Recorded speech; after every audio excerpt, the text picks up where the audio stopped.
네, 예수님은 우리를 새롭게 하십니다라는 제목으로 말씀을 나누고자 합니다. 오늘은 8월의 마지막 주일입니다. 지난주 휴가를 잘 다녀왔습니다. 그래 보이죠? 네, 잘 다녀왔습니다. 또 지난 주일 귀한 말씀을 전해주신 올로 목사님 감사드리고 또 교우들께서 기도하셨죠? 네, 기도해 주셔서 참 귀하고 감사한 시간을 가질 수 있었습니다. 짧은 시간이었지만은 특별한 하나님의 인도하심을 경험하는 그러한 시간들이었습니다.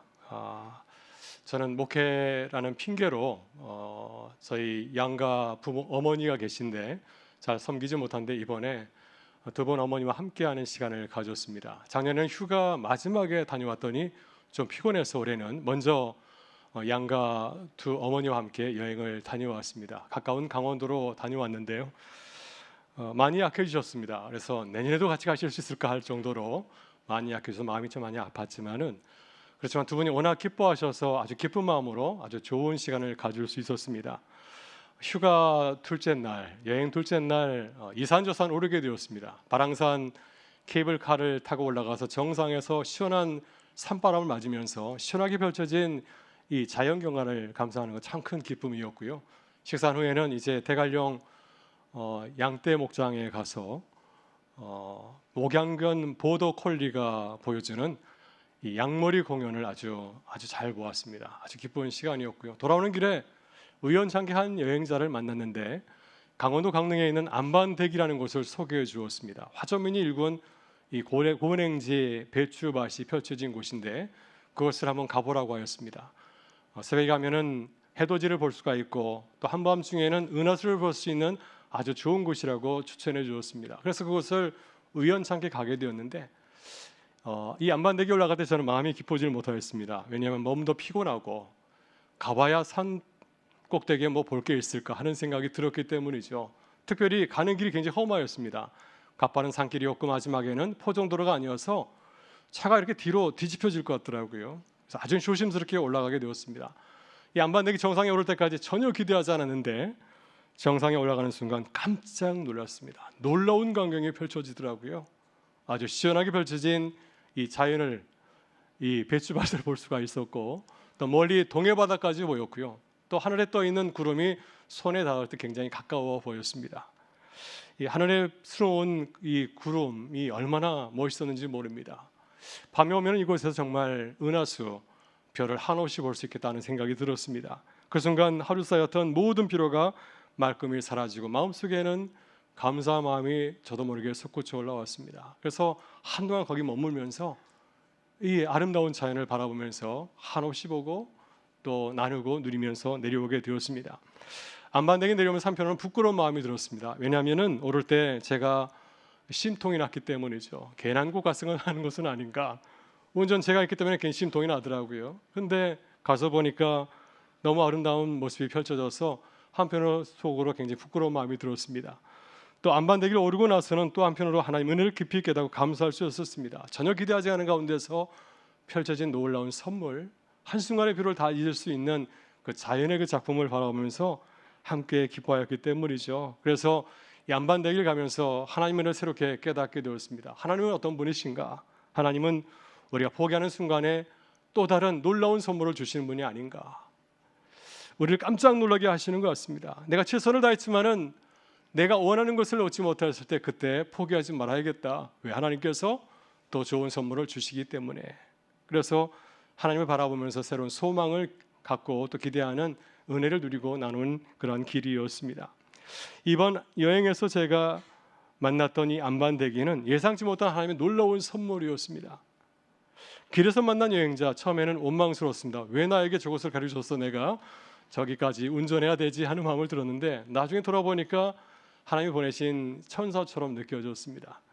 저뿐만 아니라 두 분 어머니께서 너무 기뻐하시고 즐거워하셨고 덕분에 저희 부부도 굉장히 기뻤고 그리고 부모님과 함께하는 여행의 보람을 느끼고 돌아온 귀한 발걸음이었습니다. 제가 이것을 나누는 것은 자랑하는 것이 아니라 제가 드리고 싶은 말씀은 바로 예기치 않은 하나님의 놀라우신 은혜입니다. 사실 우리는 매일 여행을 하고 있지 않습니까? 인생이라고 하는 여행을 하고 있습니다. 그 길에서 때로는 지치고 포기하고 싶은 분도 찾아오고 열심히 했었지만은 아무런 결과도 얻지 못한 그런 순간이 있죠. 그때는 모든 것을 포기하고 내려놓고 싶은 마음이 들기도 합니다. 근데 바로 그 순간 하나님께서 우리에서 놀라운 선물을 준비하고 예비하고 계신 줄 믿습니다. 그러게 믿음으로 하나님을 사모하면서 한 걸음 한 걸음 나아가는 우리 모든 교우들의 믿음의 여정이 되길 간절히 소망합니다. 다가오는 가을에도 열심히 수고했지만 아무 성과가 없다고 실망함이 들 때 그때 포기하지 마시고 믿음으로 나아가실 수 있기를 바랍니다. 하나님께서 분명 우리가 예상하지 못한 놀라운 선물로 우리의 앞에 던져주실 줄 믿습니다. 오늘 본문에서 만나는 삭개오가 바로 그런 믿음의 은혜를, 그런 놀라운 은혜를 경험한 주인공이었습니다. 여러분, 삭개오는 누구인가요? 삭개오는 오늘 본문에서 누가복음은 예수님께서 예루살렘에 올라가는 길에 마지막 만난 사람으로 소개하고 있습니다. 예수님께서 십자가를 향해서 걸어가실 때 모든 사람을 구원하시는 마음으로 나아가고 계셨습니다. 예수님께서 십자가를 지신 목적은 바리새인처럼 경건한 사람들 위해서 십자가를 지려는 것이 결코 아니었습니다. 사람들에게 죄인은 낙인받고 도저히 구제불능이라 생각하는 그런 사람들을 위해서도 십자가를 지시려고 하셨습니다. 이런 주님의 마음을 보여주기 위해서 예수님께서 마지막에 누굴 만나셨습니까? 악명 높은 세리장 삭개오를 특별히 찾아가서 만나 주신 것이죠. 이 저는 삭개오를 통해서 오직 자신만을 살아오며 극악무도한 죄를 지은 사람까지도 포기하지 않고 사랑하시는 하나님의 사랑을 깨달을 수가 있습니다. 그래서 예수님께서는 이 삭개오를 만나신 이후에 우리에게 분명하게 우리를 찾아오신 이유를 말씀하지 않으셨습니까? 10절에서 이렇게 말씀하십니다. 인자가 온 것은 잃어버린 자를 찾아 구원하려 함이니라. 아멘. 여러분, 삭개오는 우리가 잘 알고 있는 이야기이죠. 우리 어린 시절 교회 학교를 다니면서 들은 많은 성경 이야기 가운데서도 가장 감동적인 이야기 중에 하나가 바로 이 삭개오 이야기가 아닌가 하는 생각이 듭니다. 우리는 이야기를 수없이 들어왔습니다. 수없이 묵상하였습니다. 저도 이 말씀을 가지고 여러 차례 말씀을 전했기 때문에 이 내용을 아주 잘 알고 있습니다. 근데 이번에 삭개오의 말씀을 묵상하면서 새롭게 깨닫게 된 점이 하나가 있습니다. 바로 그것은 삭개오는 다른 사람이 아니라 바로 우리 자신이라고 하는 사실입니다. 여러분, 삭개오를 가만히 묵상해 보게 되면 그는 우리와 참 많이 닮아 있습니다. 우리 한국 사람과 많이 닮아져 있습니다. 우리 역시 삭개오처럼 열심히 살아가지 않습니까? 아마도 이러한 이유 때문에 주님께서는 삭개오를 찾아가서 만나 주신 것 같습니다. 여러분, 삭개오는 어떤 인물이었을까요? 오늘 본문 3절은 이렇게 소개하고 있습니다. 삭개오라 이름하는 자가 있으니 세리장이요 또한 부자라. 여러분, 삭개오라고 하는 이름의 뜻을 아시나요? 삭개오는 죄가 없는 의로운이라고 하는 뜻을 담고 있습니다. 이 이름이 뜻하는 바가 무엇인가요? 삭개오는 하나님을 잘 알지 못하는 이방 사람이 아니라 하나님을 잘 아는 하나님의 백성이라고 하는 사실입니다. 예수님께서는 이 사실을 강조하셨습니다. 그를 만나신 이후에 그에게 분명 말씀하지 않았습니까? 이 사람도 아브라함의 자손임이로다. 분명히 말씀하셨습니다. 그래서 삭개오가 의인이 아니라 죄인으로 불린 이유는 그가 세리장이자 부자였기 때문이었습니다. 당시 세리들은 로마 권력에 기대어서 세금을 징수하면서 막대한 이익을 챙기지 않았습니까? 로마 식민정부가 세리에게 부여한 고난을 이용해서 가난한 사람들에게 부당하게 대우하였습니다. 정상적인 방법을 통해 세금을 거두면 세리는 결코 큰 부자가 될 수가 없습니다. 그렇지만 세리들은 과도한 세금을 부과하고 이를 내지 못한 사람들의 토지와 집을 강제로 빼앗음을 통해서 자신의 부를 이렇게 축적하게 되었습니다. 그렇다면 왜 삭개오는 의로운 자라는 이름을 가진 하나님의 백성이면서도 세리로 살아가고 많은 부를 쌓게 되었을까요? 성경은 그 이유를 그의 신체 조건에서 말해주고 있습니다. 3절에 따르면 삭개오는 어떤 사람이었습니까? 삭개오는 키가 큰 사람이 아니라 키가 작은 사람이었습니다. 아마 보통 사람보다도 훨씬 작은 키를 가지고 있었을 것입니다. 그러니까 여리고 오신 예수님을 만나기를 원하였지만 키가 작아서 사람들이 둘러싼 예수님을 볼 수 없었습니다. 그래서 어쩔 수 없이 그는 어른임에도 불구하고 돌 무화과 나무에 올라갈 수밖에 없었습니다.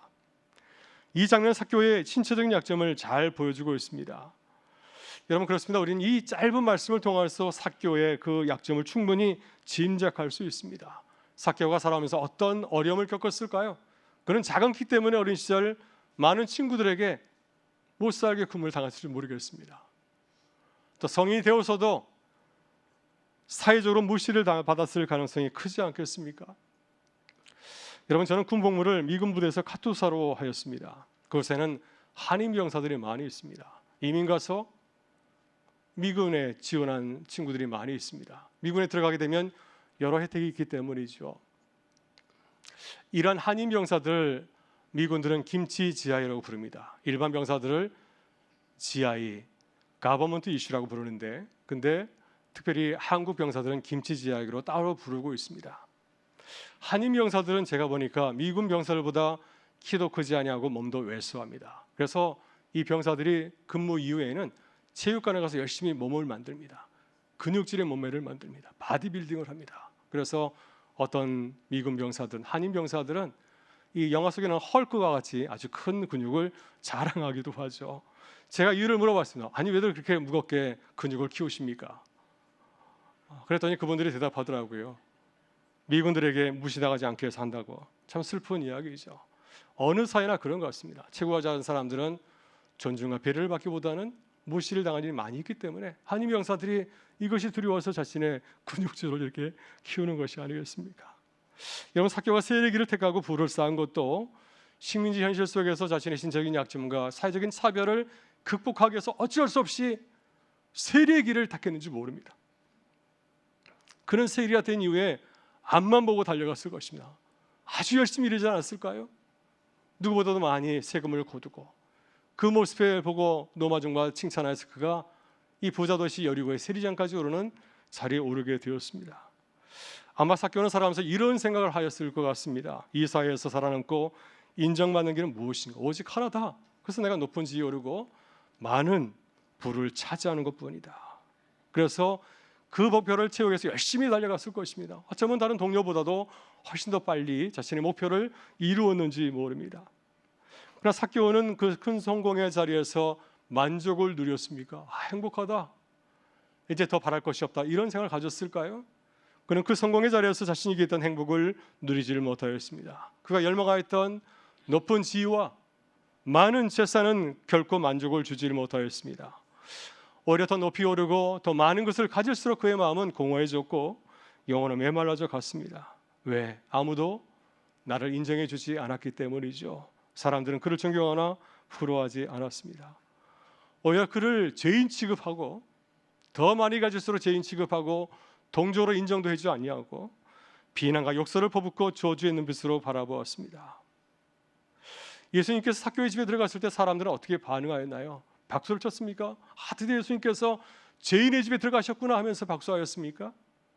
본문 6절 7절 이렇게 전하고 있습니다. 급히 내려와 즐거워하며 영접하거늘 무사람이 보고 수군거려 이르되 저가 죄인의 집에 유하러 들어갔도다 하더라. 저 예수가 죄인과 함께하려고 들어갔구나 하면서 비웃고 수군거렸습니다. 여러분, 이것이 바로 삭개오가 성공의 자리에서 맛보았던 냉혹한 현실이었습니다. 여러분, 누구든지 성공하면, 노력해서 성공하게 되면은 사람들에게 인정받고 싶어 하지 않습니까?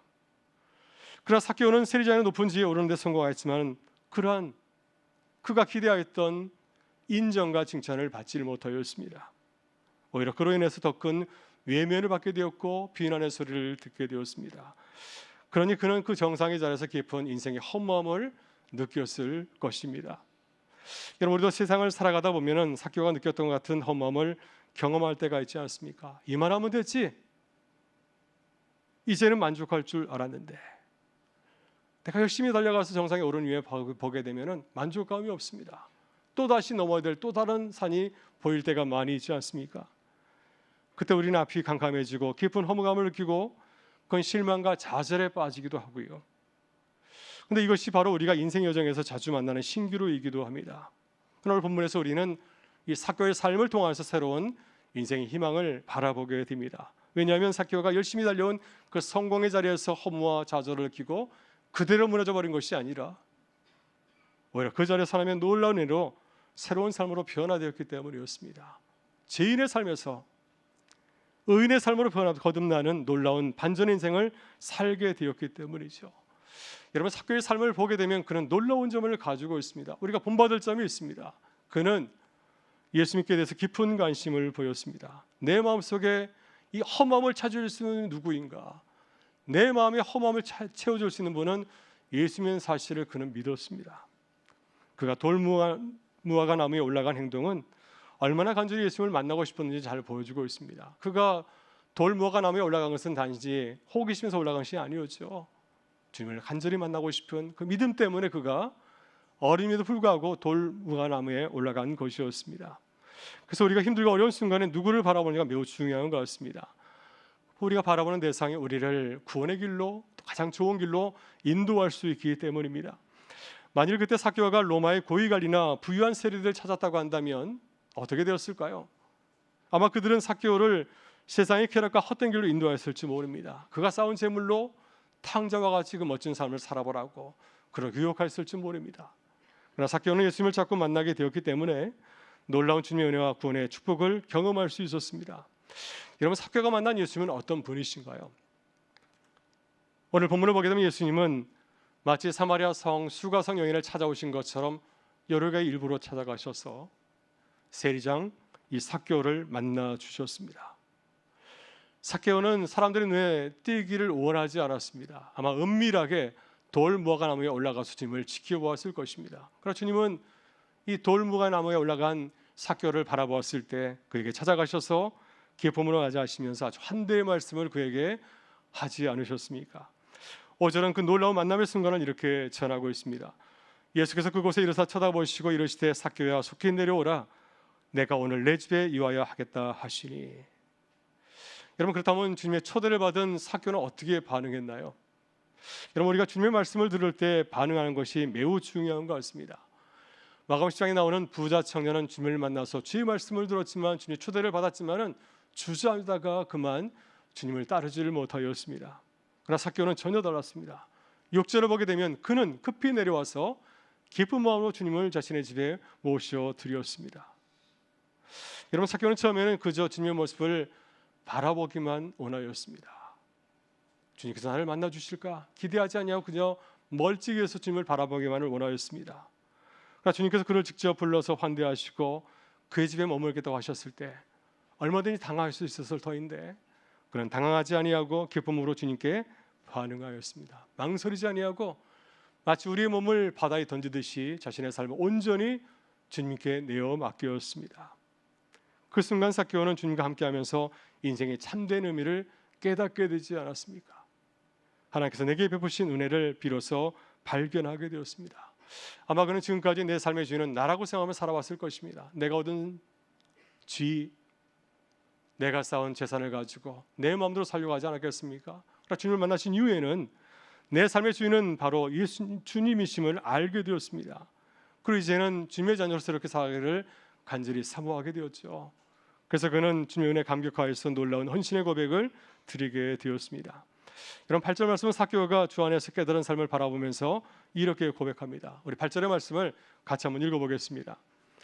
삭개오가 서서 주께 여짜오되 주여 보시옵소서 내 소유의 절반을 가난한 자들에게 주겠사오며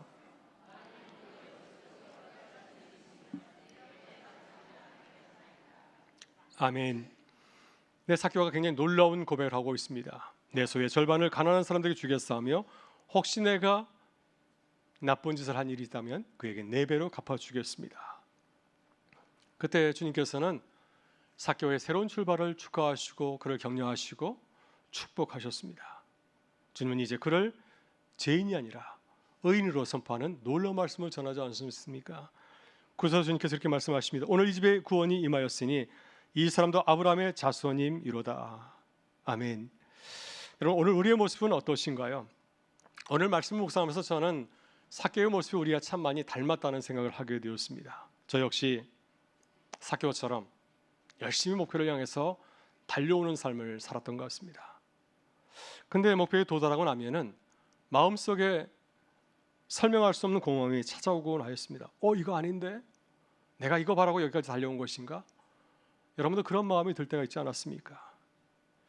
열심히 돌려왔지만 돌아온 길을 돌아보면서 또 내가 만난 그 목표를 바라보면서 후회와 실망이 밀려왔던 경험이 있습니다. 여러분, 그렇습니다. 우리는 불안한전한 존재이기 때문에 아무리 열심히 노력하고 수고해도 때로는 기대했던 결과를 얻지 못할 때가 있습니다. 바로 이것이 삭개오의 모습이고 또한 우리의 모습이지 않겠습니까? 근데 예수님께서 삭개오를 찾아오셔서 특별히 2번 말씀하셨습니다. 이런 마음을 갖고 있는 삭개오에게 주님께서 두 번 말씀을 전해주고 있습니다. 오늘 본문을 보게 되면 예수님께서 삭개오에게 하신 말씀이 두 번 있는데, 첫 번째는 삭개오가 돌 무화과 나무에 올라가셨을 때 하신 말씀입니다. 삭개오야, 속히 내려오라. 오늘 내가 내 집에 유하여 하겠다. 이 말씀을 하셨고, 두 번째는 삭개오가 주님을 만난 이후에 자신의 재산을 이웃에게 나눠주겠다고 말씀하셨을 때 주님께서 이렇게 말씀하셨습니다. 오늘 구원이 이 집에 이르렀으니 이 사람도 아브라함의 자손임이로다. 예수님의 말씀을 깊이 묵상하게 되면 예수님께서 삭개오에게 강조하신 말씀이 있습니다. 저는 이 두 말씀을 보면서 주님께서 강조하신 것이 오늘이라는 사실을 깨닫게 되었습니다. 주님은 오늘이라는 말씀을 강조해서 말씀하고 있습니다. 처음에 이렇게 말씀하셨습니다. 삭개오야, 내가 내 초대를 받아들이면 오늘 내가 너에게 들어가겠다. 두 번째 이렇게 말씀하셨습니다.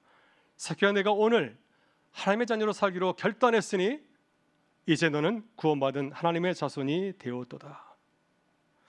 여러분, 삭개오가 오랜 영적인 갈등과 혼란을 끝내고 마침내 하나님의 풍성을 누리는 삶으로 들어가게 된 비결이 어디 있을까요?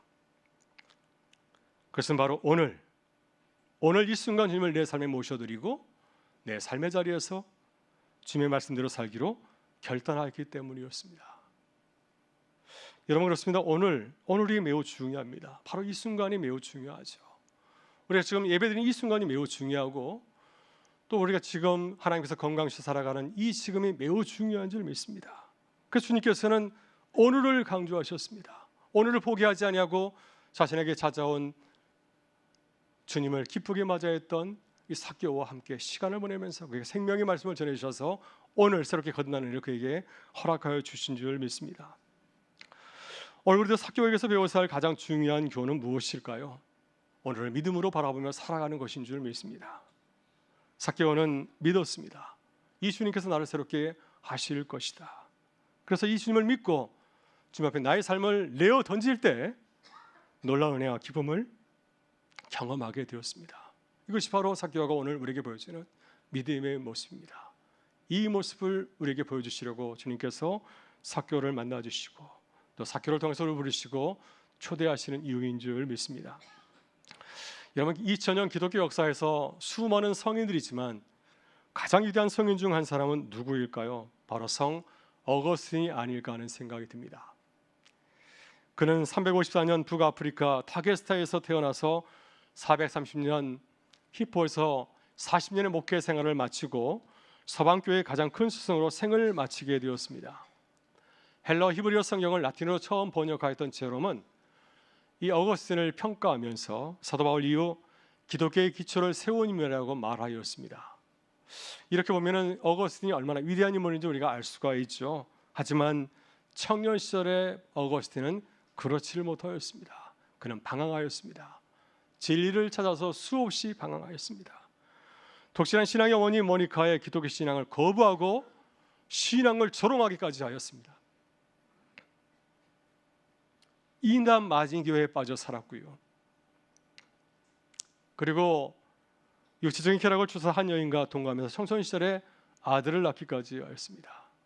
그리고 당시 많은 지상에 큰 영향을 미쳤던 신플라톤주의 철학에 깊이 탐닉하기도 하였습니다. 그러나 그는 이런 모든 과정을 통해서 만족을 얻지 못하고 결국은 동거녀와 헤어지고 어머니 모니카에게로 돌아왔습니다. 밀라노에서 교회 목사님 암브로시우스의 말씀을 들으면서 자신이 멀리 떨어져 있음을 깨닫게 되었습니다. 또 당시 많은 회심자들의 이야기를 들으면서 나는 그렇지 못함을 바라보면서 크게 그에 실망하였습니다. 바로 그러한 때 멀리서 아이들이 부르는 노래소리를 듣게 되었습니다. 집어들어 읽어라, 집어들어 읽어라. 라틴어로 톨레레게 이 노래소리를 듣게 되었습니다. 그때 어거스틴은 이 노래소리를 하나님의 음성으로 이해하고 성경을 드러펴서 첫눈에 들어온 말씀을 읽었습니다. 그 말씀이 바로 로마서 13장 13절과 14절의 말씀입니다. 우리 그 말씀을 같이 한번 읽어보겠습니다. 낮에와 같이 단정히 행하고 방탕하거나 술 취하지 말며 음란하거나 호색하지 말며 다투거나 시기하지 말고 오직 주 예수 정욕을 위하여 육신의 일을.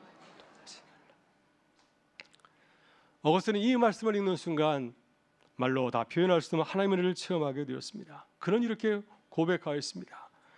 말씀이 내 마음에 강하게 빛나서 모든 의심과 어둠을 몰아내게 되었다. 이로써 어거스틴은 극적인 회심을 경험하며 새롭게 거듭나게 되었습니다.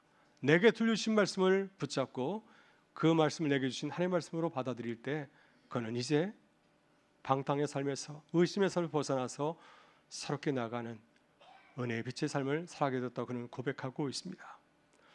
사랑하는 성도 여러분, 우리도 그렇습니다. 바로 우리가 또 다른 사교이고 또 어거스틴인 줄 믿습니다.